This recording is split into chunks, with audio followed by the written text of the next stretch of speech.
Bonjour Monseigneur. Bonjour. Merci de nous recevoir, merci de nous faire le plaisir de cette petite interview. Je sais que vous n'êtes pas trop interview, mais disons qu'aujourd'hui, on va rebaptiser cette interview-là comme une rencontre. Voilà, une rencontre avec Monseigneur Gilbert Aubry.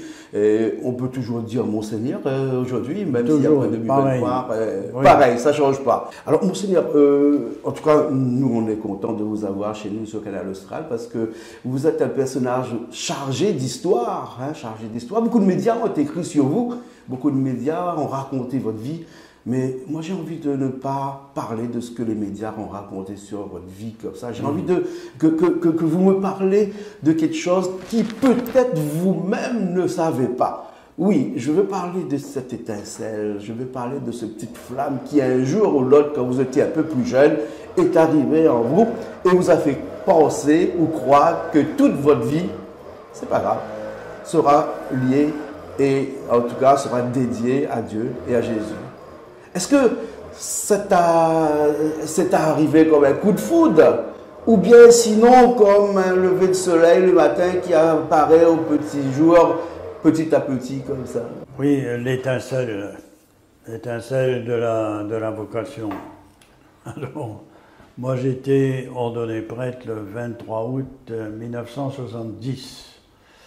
Il y a 55 ans de cela. C'est dans l'église du Tampon, avec le père Rochefeuille qui était curé. Et la veille de la célébration, l'ordination, j'ai fait une réunion de prière dans l'église, à peu près 200 personnes. Là, on était deux pour être ordonné prêtre le lendemain. Et chacun les a invités à dire voilà son cheminement. Et puis il y en a une femme dans l'assemblée qui pointe à moi là, qui dit vous là, vous allez être ordonné prêtre demain là, pourquoi vous avez choisi de devenir prêtre? Bon, alors moi, je fais il se me soulève un peu les épaules, mais Père Rochefeuille est à côté de moi, du relancement. Bon, on me dit troisième fois, alors là, il me dit il faut m'y répondre quand même. Et alors, j'ai dit, j'ai pas choisi. J'ai pas choisi de devenir prêtre, j'ai choisi de me laisser choisir. Et ça, c'est une parole de Jésus pour ses disciples, ses apôtres. Jésus avait dit à ses apôtres, ce n'est pas vous qui m'avez choisi, c'est moi qui vous ai choisi pour que vous alliez, que vous portiez du fruit et que votre fruit demeure. Mais cette parole de Jésus est venue dans mon cœur comme ça. Et pour moi, c'est une parole existentielle, mais il ne peut pas oublier ce moment-là où ça l'a sorti comme ça. Bon. Et alors, après, bon, je suis ordonné prêtre, je deviens évêque. Et en 1976, vous devenez évêque. 1976, et alors là... Vous n'êtes pas resté longtemps prêtre, quand même, c'est quand même 6 ans. Le prêtre, il est toujours prêtre jusqu'au bout, mais j'ai été ordonné prêtre, c'est au bout de 5 ans de prêtrise, j'ai été ordonné évêque. Voilà. Et alors, j'étais déjà évêque, et puis un après-midi, là, à l'évêché rue de Paris, là-bas, le téléphone sonne, je prends le téléphone. Et puis c'était la sœur de ma marraine, une personne âgée, et ma marraine était déjà décédée. Et cette personne-là me dit, Gilbert, j'ai un secret à te dire. Moi, je dis, si tu as un secret à me dire, moi, j'écoute. Si je peux répondre, je vais répondre. Elle me dit, voilà. Et mon grand-père habitait à la ravine des Cabris, là-bas. Et il était déjà décédé, mais on sortait de la messe. Et la sœur de la marraine dit, on sortait de la messe, l'église était à côté de la case, à côté de la maison, et tu es allé dire à ta maman, maman, je veux devenir prêtre. Et maman m'a dit à moi, va-t'en le dire à ta marraine. Alors moi, je vais dire à ma marraine, marraine, voilà, je veux devenir prêtre. Et ma marraine me dit à ce moment-là, j'ai encore bien ces paroles dans ma tête et dans mon cœur, mon enfant, je serai heureux si tu deviens prêtre. Mais si tu deviens prêtre, sois un bon prêtre. Tu sais ce que ça veut dire un bon prêtre? Et alors moi je lui réponds, oui, ma reine, je sais. Bon, mais alors, oui, ma reine, je sais là. Et puis... c'est un engagement quand même, dès qu'on dit ça. Je pose la question à la sœur de ma marraine, je dis quel âge j'avais à ce moment-là. Alors elle me dit, tu avais à peine 5 ans. Ah ouais. Comme quoi, voilà, moi, mes pensées là, 1970, je dis quelque chose, et pour moi, c'est la clé. Mais la clé n'est pas de 1970, c'est quand j'avais 5 ans. Quand vous aviez 5 ans, on a mis la clé dans la serrure et on a tourné la serrure pour ouvrir la porte en 1970. Et là, vous êtes entré. Oui.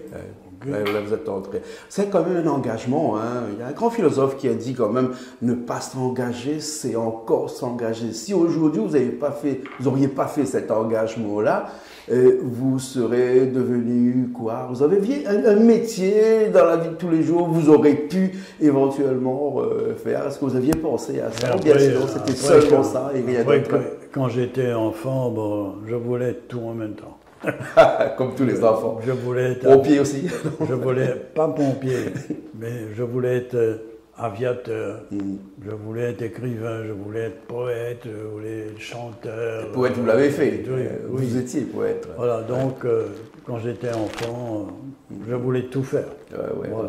Voilà. Et puis, d'autres petites questions comme ça qui me viennent à l'idée comme ça. Vous êtes un grand défenseur de la langue créole, hein, et vous l'avez fait autour de plusieurs poèmes, hein, aussi sur le parler créole ici.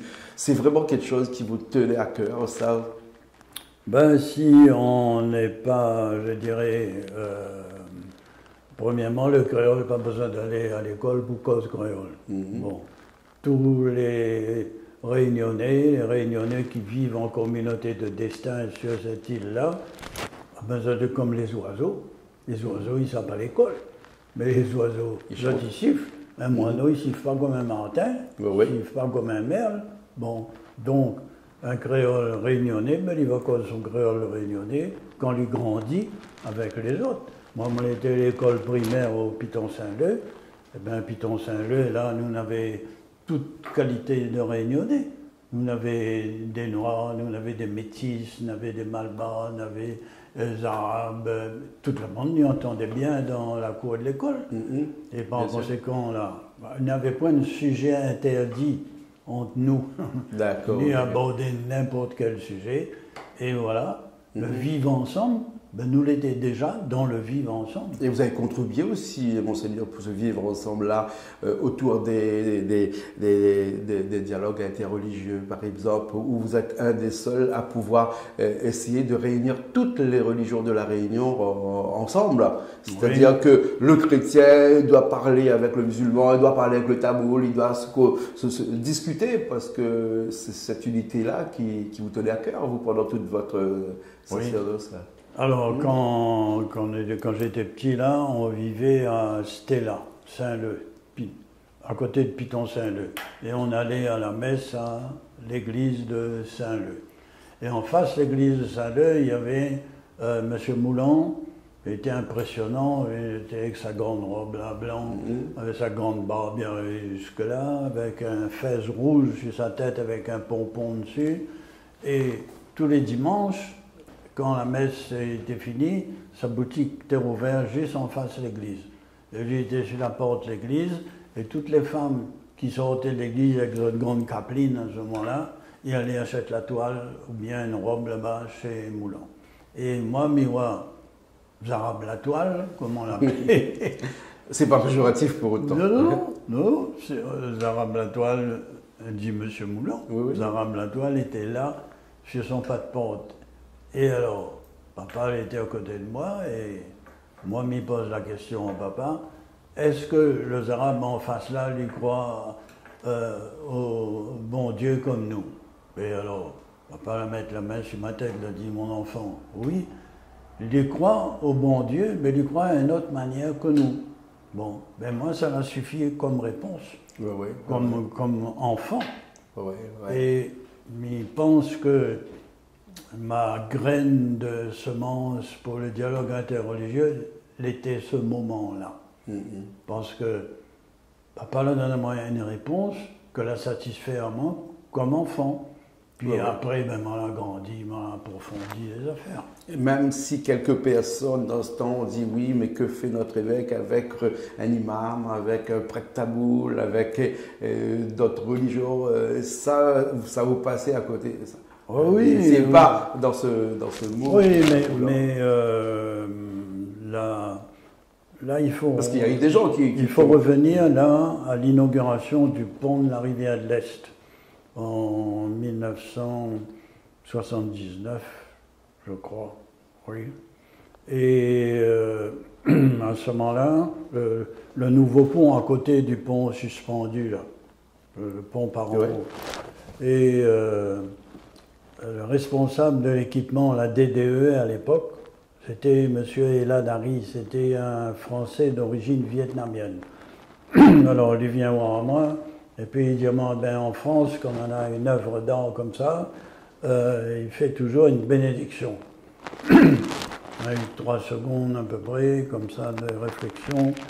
Et puis à ce moment-là, il m'a dit, ben, peut-être ce serait mieux de faire un moment interreligieux. Et Eladari a dit, bon, je vous donne carte blanche, vous organisez. Alors j'ai organisé un moment interreligieux. Mais c'était la première fois que ça se faisait à La Réunion. Alors il y avait un imam, il y avait un swami, il y avait un pasteur protestant, il y avait moi-même. Alors on s'était rencontrés avant pour se mettre d'accord, quelle prière on va prendre, quel texte sacré, tout ça. Et moi j'avais choisi la symbolique du pont. Le pont, il permet de faire rejoindre des rives opposées. Voilà, il permet de communiquer entre ça qui ne communique pas habituellement. Et puis, c'est aussi mettre en relation la terre et le ciel. Voilà. Donc la symbolique du pont. Et il y avait un ministre français qui était là, en bas du podium là, et m'y voyait plus nous avancer dans la célébration, plus il était crispé. Bon. Et puis après je descends du podium, je vais causer un petit moment avec lui, il me dit, à La Réunion ça se fait pas. Bon, pas dire rien. Et il était filmé, et le soir, il est passé à la télé. Et quand c'est passé à la télé, ça fait le buzz, tout le monde était content. Donc, ça, a été le déclenchement du départ du groupe Le Dialogue Interreligieux. Ouais. Et ça a porté ses fruits, ça veut dire que ce vivre ensemble que vous avez voulu mettre en place et tout ça, vous avez l'impression que ça a réussi? Oui, ben moi, on n'était pas tout seul, hein, parce que déjà, après la première guerre du Golfe, avec Hussein Ahmad, on avait organisé un temps, un moment de prière. Après, Idriss Issop Banyan, avec Idriss, on était grands amis, d'autant plus que lui aussi, il est poète, donc on avait une sensibilité commune. Et il y avait un prêtre jésuite d'origine indienne, le père Arul Varaprasadam, bon, donc du pays de Tamil Nadu. Avant, il avait été en Afrique de l'Est et il avait démarré un groupe là-bas. Et on a discuté tous les deux, et on a dit, ben alors, on va faire un groupe. On ne va pas rester à deux tout seul, et comme ça. Et là, on a démarré le groupe de dialogue interreligieux. Bon, donc il y avait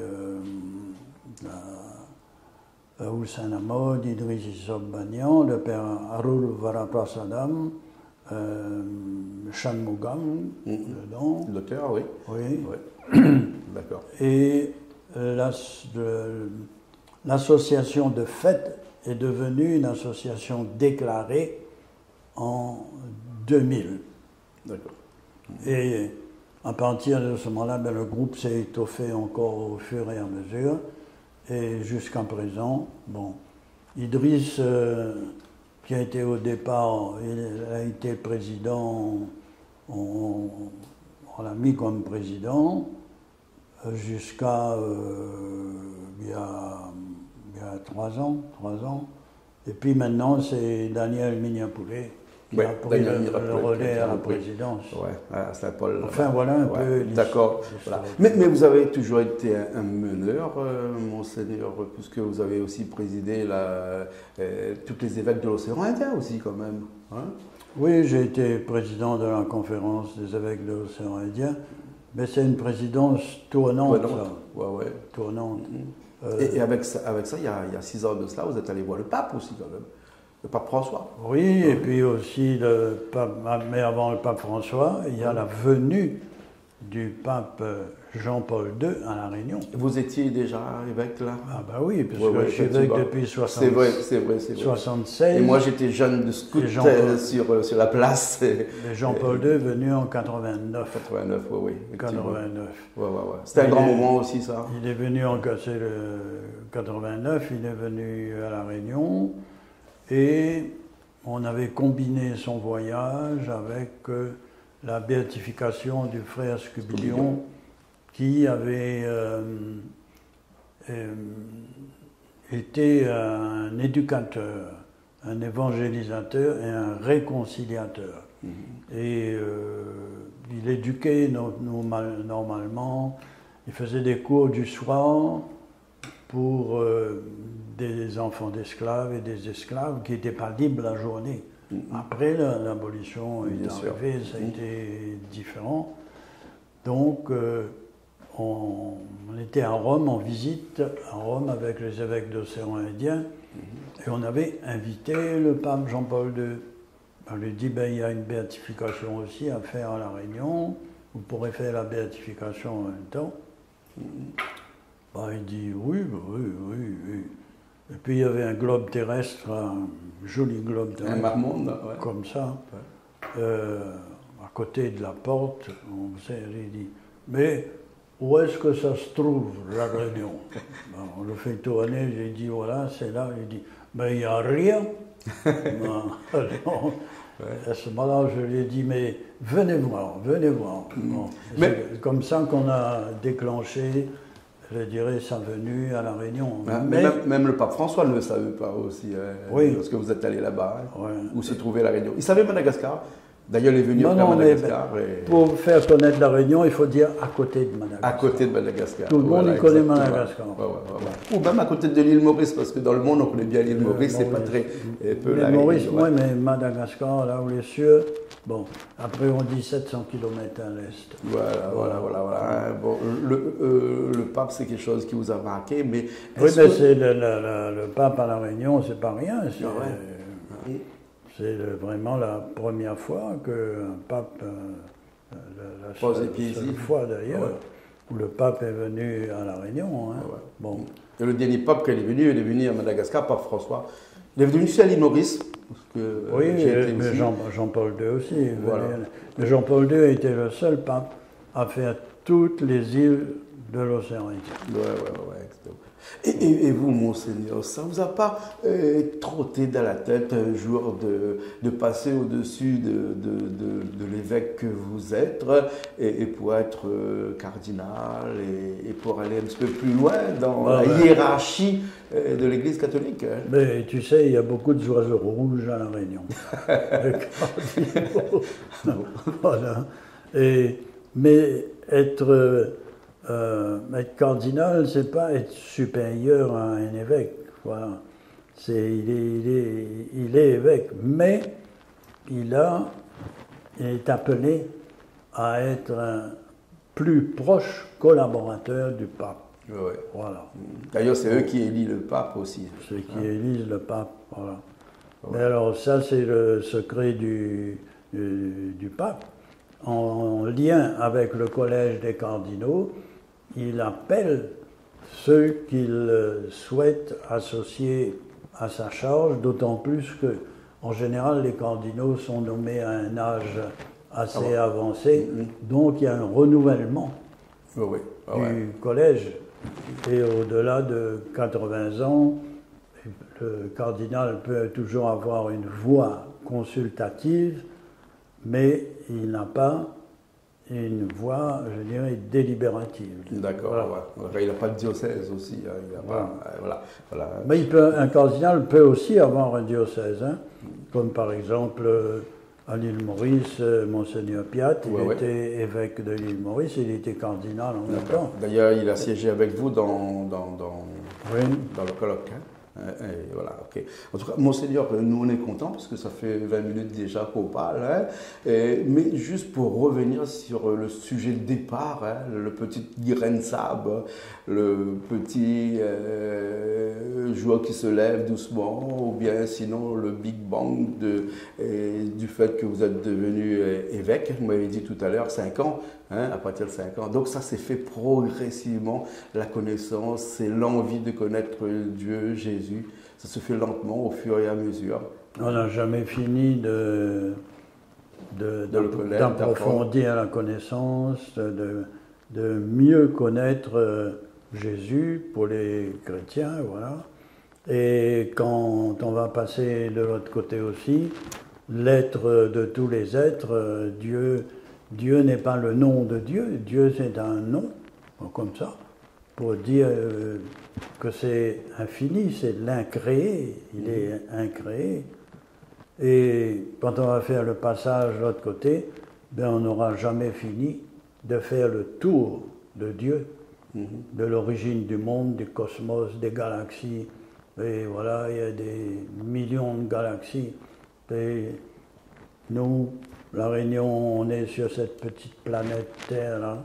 Et cette petite planète Terre, elle est sur la galaxie à laquelle elle est accrochée. Mais il y a des univers d'univers, il y a des trous noirs. La science n'a jamais fini de creuser, d'apprendre, et il n'y a pas de contradiction. Bien sûr. Il n'y a pas de contradiction entre la science et la foi. C'est des claviers de langage différents pour essayer d'approcher la même réalité. Mais plus on avance, plus on voit qu'il y a le mystère. Alors une petite question philosophique comme ça, Monseigneur, il y a 14,5 milliards d'années, l'univers s'est créé à partir de ce qu'on appelle rien, mais est-ce qu'avant ce rien-là, Dieu était là? Si Dieu n'avait pas été là, on n'aurait même pas eu rien. Parce que le rien, il ne faut pas oublier qu'on dit le rien du tout. Oui. Quand on dit encore le rien du tout, veut dire on n'a pas rien. Quelques philosophes ont dit que le rien n'existe pas. Mais il y avait déjà le tout. Oui. Et le tout faisait que le rien était dans le tout. Oui, oui. D'accord. Merci Monseigneur. Merci beaucoup. Merci à vous et puis salutations à tous les téléspectateurs. De Canal Austral. Merci. Merci à Milien aussi, Milien Geminal, qui était avec nous aujourd'hui là derrière sa caméra. Canal Austral et magistral. Monseigneur, oui, merci beaucoup. Ah. Ok. Merci beaucoup, Monseigneur. Merci à vous. Voilà. Si le bon Dieu ne fait pas vivre à nous, n'y vive pas. Et notre vie est soumise aussi à toutes sortes de conditions autour de nous, qui fait qu'on est toujours stressé. Et puis, il y a des bactéries, il y a des microbes, il y a des virus qui tournent partout.